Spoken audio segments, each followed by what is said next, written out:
आज मैं बहुत खुश हूँ, इसलिए तुम्हारी बात रखी। मगर ये मत समझना कि तुम मुझे पसंद हो। तुम्हें ही अपनी माँ की इज्जत का ख्याल रखना है, समझे तुम? अगर वो नबी से मोहब्बत करती है तो वो जरूर आएगी। तुम्हें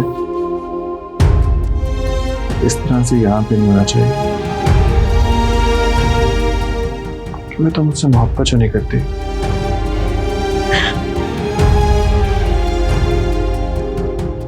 ऐसा तो मत कहिए। मैं जीऊं या मरूं,